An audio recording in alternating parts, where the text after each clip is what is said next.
Selamat pagi Bapak Ibu Saudara yang terkasih dalam nama Tuhan. Mari hari ini kita merenungkan kebenaran firman Tuhan lagi. Tapi sebelumnya mari kita satukan hati, kita berdoa.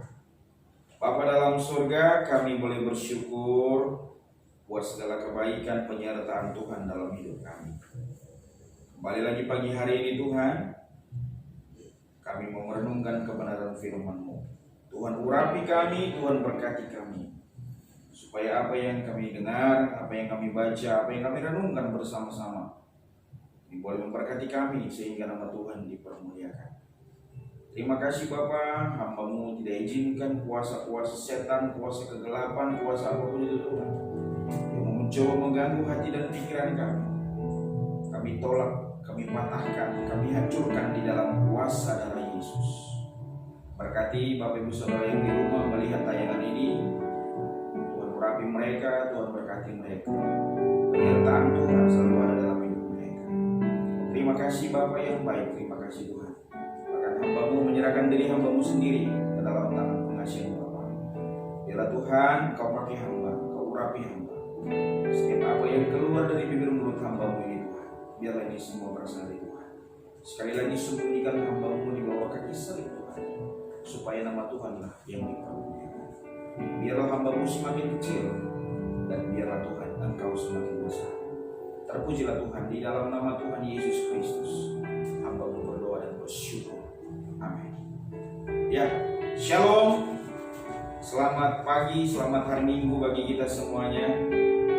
Mari kita membuka kebenaran firman Tuhan yang terambil dari Alkitab kita, dari surat 1 Petrus pasalnya yang keempat ayat 12 sampai dengan ayatnya yang ke-19. Firman Tuhan berkata, menderita sebagai Kristen.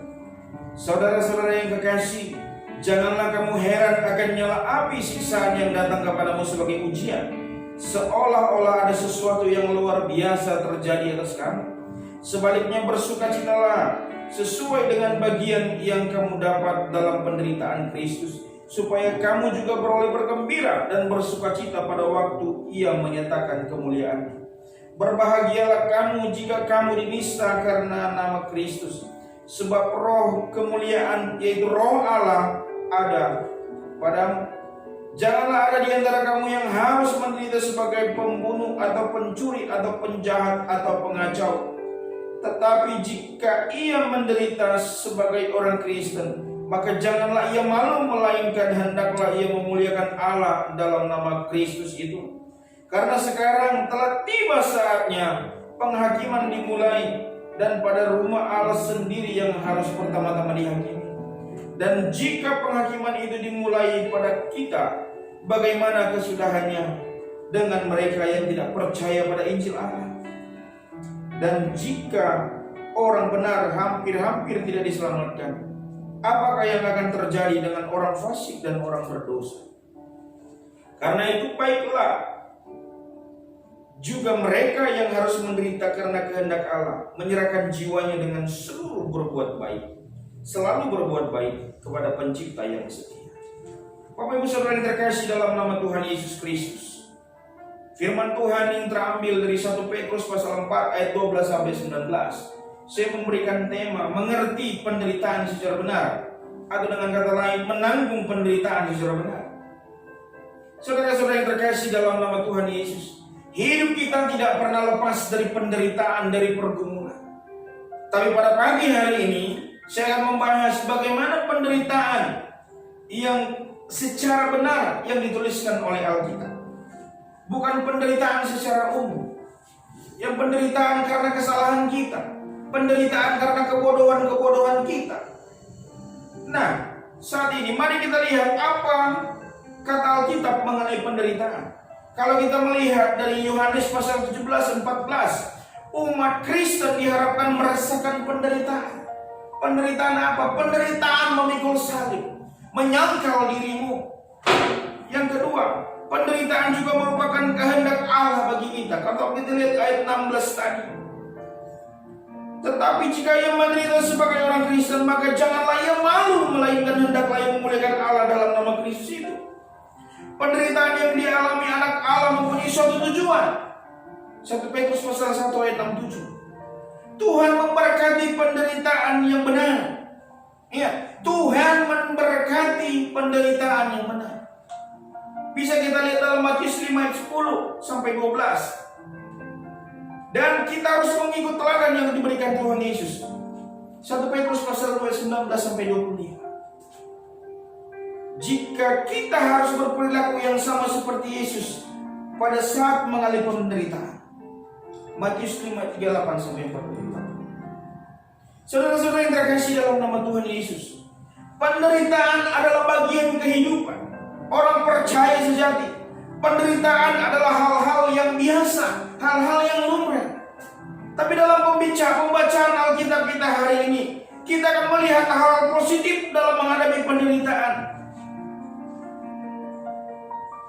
Menanggapi penderitaan secara benar, kita harus melalui pergumulan hidup dengan optimis apabila memiliki pemahaman yang benar.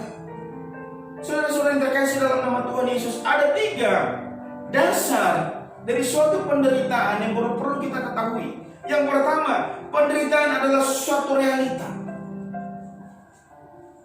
Ayat 12, saya bacakan. Saudara-saudara yang kekasih, janganlah kamu heran akan nyala api siksaan yang akan datang kepadamu sebagai ujian, seolah-olah ada sesuatu yang luar biasa terjadi atas kamu.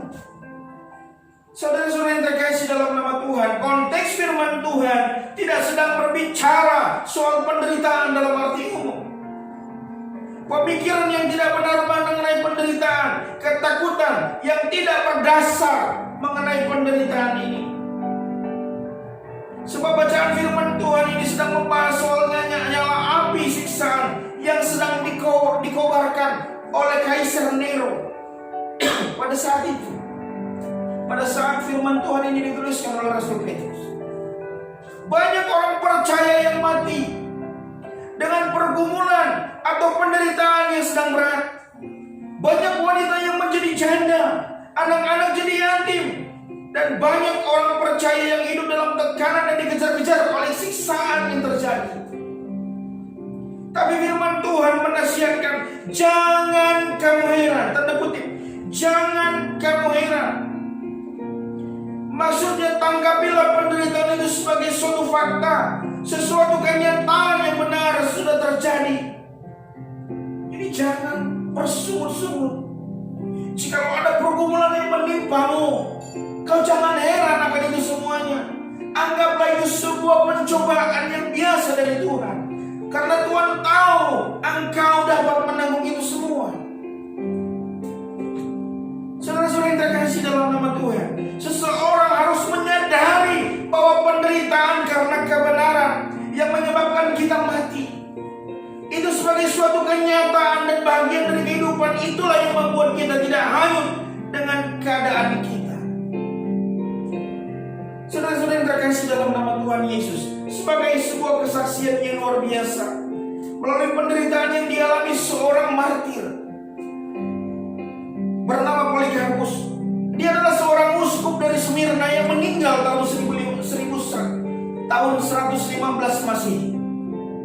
Dia adalah murid Rasul Yohanes. Dia sangat tua ketika dia menghadapi kematian.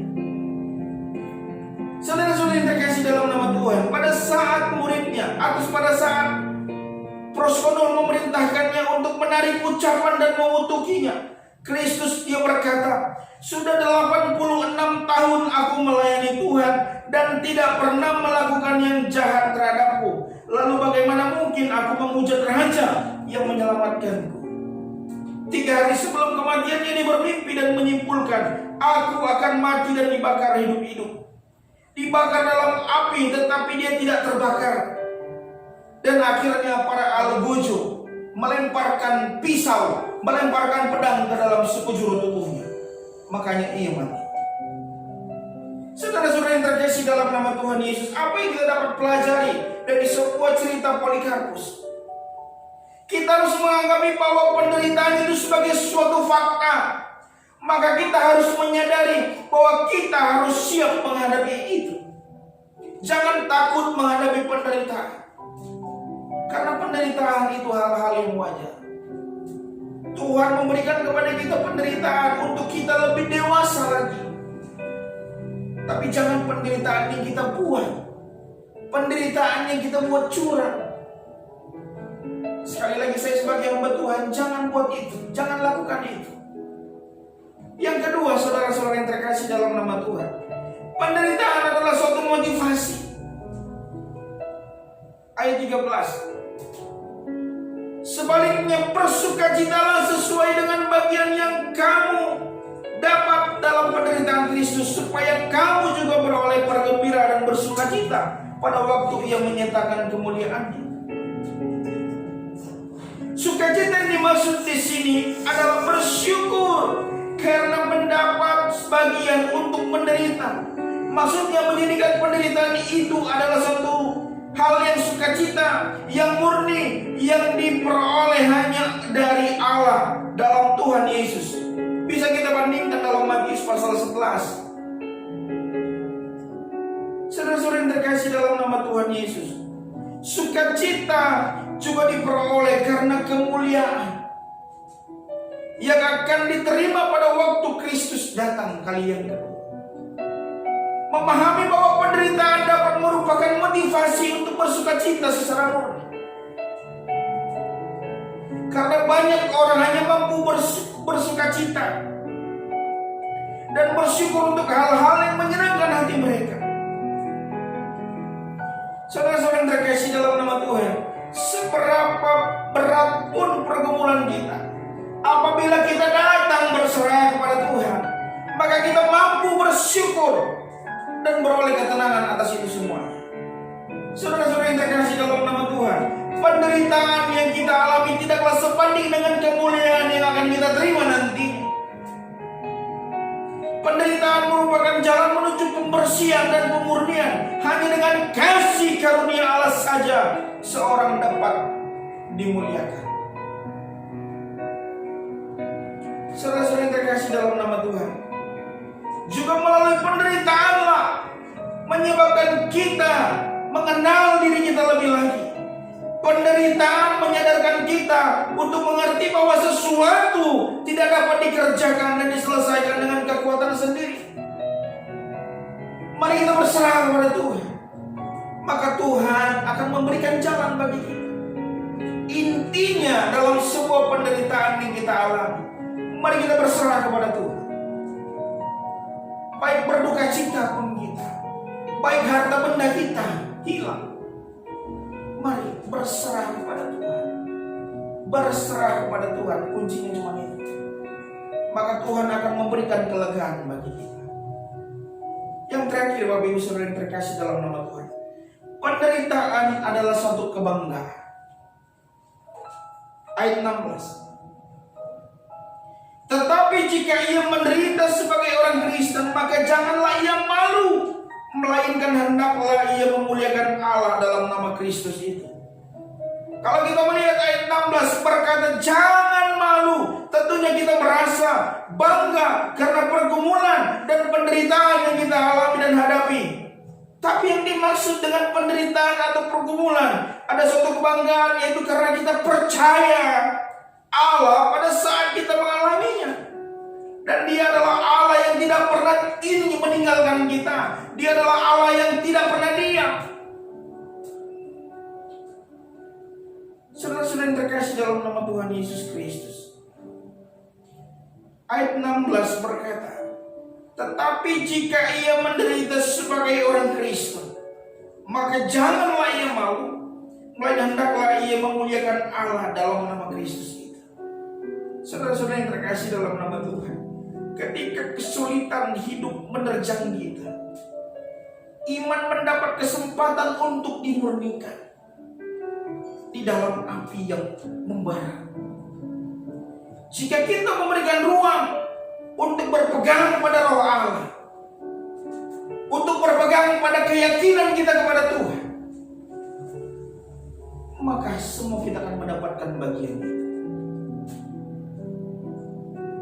Ayat 17 dan 18. Karena sekarang telah tiba saatnya penghakiman dimulai, dan pada rumah Allah sendiri yang harus pertama-tama dihakimi Dan jika penghakiman itu dimulai pada kita, bagaimana kesudahannya dengan mereka yang tidak percaya pada Injil Allah? Dan jika benar hampir-hampir tidak diselamatkan, apakah yang akan terjadi dengan orang-orang fasik dan orang berdosa? Saudara-saudara yang terkasih dalam nama Tuhan Yesus, kesengsaraan yang digambarkan Petrus di sini bukanlah hal yang baik dan berguna pada diri sendiri, melainkan disebabkan oleh pemberontakan manusia terhadap Allah. Jangan sampai orang Kristen menderita karena mencuri. Jangan sampai orang Kristen menderita gara-gara menghalalkan segala sesuatu.